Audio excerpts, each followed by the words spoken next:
I ain't gonna lie, man. You gotta know what's up with me in real life, man. To even voice your opinion on me or say anything. Man. If you don't know me in real life, don't say shit. Don't say shit. Don't say none of this shit you won't say in real life. Since I've been on TV, on Jerry Springer and things of that nature, they think it's a game. They think it's a joke. They think I ain't really got Memphis in these still, bro. For real, y'all gotta be crazy. Got to. But at the same time, you gonna play with me, but you ain't gonna play with Young Mob like that, the people who really got. Shout out to BEO Lil Kenny. You know what I'm talking about? Shout out to BEO Lil Kenny. Why he ain't gonna say nothing to BEO Lil Kenny? Big 30 just got out of jail on bond. Dallas police told him directly he is not supposed to leave the state. And on top of that, even if those bond conditions didn't exist, he still couldn't go back to Memphis right now because of how real the smoke is waiting for him there. Two completely separate forces, one legal, one from the streets, both pointing in the same direction at the same time. Stay out of Memphis. And the man who basically issued that street-level ban is BEO Lil Kenny, who dropped a video making it clear Big 30 is not welcome in his own city. That's where we are. And by the time we get to the Big Juke piece of this story, you're going to understand why this beef is operating on a completely different level than anything you've seen in rap recently. First, let's establish who these two people are because that context is everything. Big 30, real name Rodney Wright, came up out of Memphis through Pooh Shiesty's circle and built his lane inside the CMG and Bread Gang ecosystem. Features with Yo Gotti, features with Moneybagg Yo, features with Pooh Shiesty himself.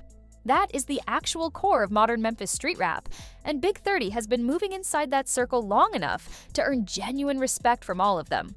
When you've got real cosigns running through three of the biggest names to ever come out of that city, that's not luck. That's a position that had to be built.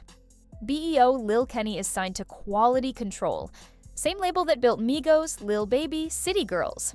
QC gave him the BEO nickname, which stands for Been Eliminating Ops. Think about that for a second. A major label looked at this man and decided to build his entire brand around that name. That's not a rap gimmick, that's a street reputation being turned into a marketing identity.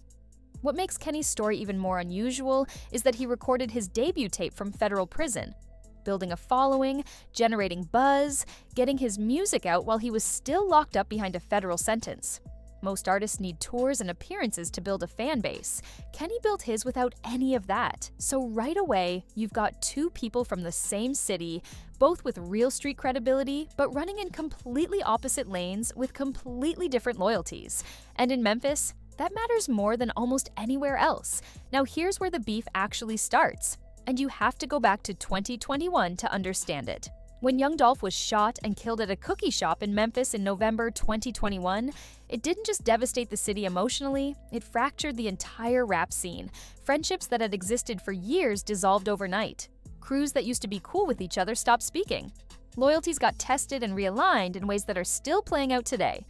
A lot of the Memphis beef you see in 2026 can be traced directly back to that fracture. The Big 30 and BEO Lil Kenny situation is one of those branches. It grew out of the tensions and realignments that started the moment Dolph was killed. The specific fuse that lit this beef was a freestyle Kenny dropped where he went directly at Moneybagg Yo, OG Boo Dirty, and Big Homie AG. Now pay attention to that list. Every single one of those names runs inside the same orbit as Big 30. Moneybagg is literally part of the camp Big 30 is aligned with. When Kenny disses Moneybagg, when he disses OG Boo Dirty, when he disses Big Homie AG in the same freestyle, he's not just taking shots at three random rappers, he's poking the entire circle that Big 30 belongs to. That freestyle put a target on the whole situation. And in Memphis, you don't diss somebody's whole crew and expect nothing to happen. What reportedly happened next is what took this beyond words on a track. According to gossip outlets that have been tracking this story, Kenny's car was shot up somewhere between Nashville and Memphis, allegedly right after that freestyle dropped. Now this is what's being reported, not what's been confirmed in court. But the timeline is what's got everybody talking. You diss an entire circle of dangerous people on a track, and shortly after your car's getting shot at. People in the streets connect those dots whether it's officially confirmed or not. And it didn't stop there. Reports also surfaced around the same period that Stupid Duke, affiliated with Big 30's side of this situation, was shot as well. So now you've got shots allegedly being fired in both directions inside the same stretch of time. This stopped being a rap beef in the traditional sense a long time ago.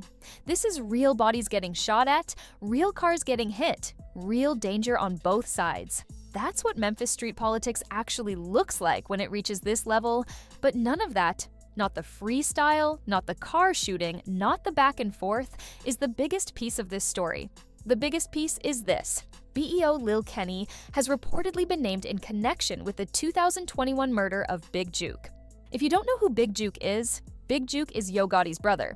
He is a co-founder of CMG, the label and crew that Big 30 has been aligned with throughout his entire career. Let that actually sink in. We are not talking about some random name getting attached to a case. We are talking about the brother of one of the most powerful figures in Memphis rap, a literal co-founder of the organization Big 30 represents. Multiple outlets reported in early to mid-2026 that an arrest tied to that case came down with Kenny's name allegedly attached to it. And from what's been circulating, Kenny responded publicly after that news broke. Now, allegations are allegations until they're proven in a courtroom. That's how it has to be said, and that's how it's going to stay said here. But if these reports hold up, think about what that actually means for the scope of this situation. That doesn't just put Kenny at odds with Big 30 individually, that puts him at odds with Yo Gotti's entire organization, with Moneybagg Yo's camp, with every person who has ever been connected to CMG. That is not a small beef. That is a collision with an entire ecosystem at once. And honestly, when you understand the Big Juke piece, the rest of the story clicks into place. The freestyle dissing Moneybagg circle, the car shooting, the back and forth. All of that starts to make more sense as surface-level expressions of something much deeper and much more serious running underneath it. This beef was never really about bars. The lyrics are just the part of it that shows up on camera, which is exactly why Big 30 reacting to being banned from Memphis hits the way it does. He just walked out of a jail cell. Bond conditions from Dallas police mean he's not supposed to be leaving the state.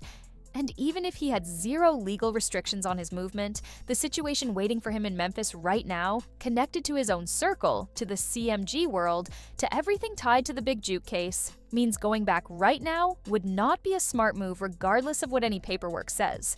Two forces, one legal and one from the streets, landing on the same man at the same exact moment, both telling him the same thing. This is what separates this situation from standard rap beef content. Big 30 isn't sitting there bothered by a clever line in a freestyle. He's processing real legal restrictions and real street consequences stacking on top of each other simultaneously.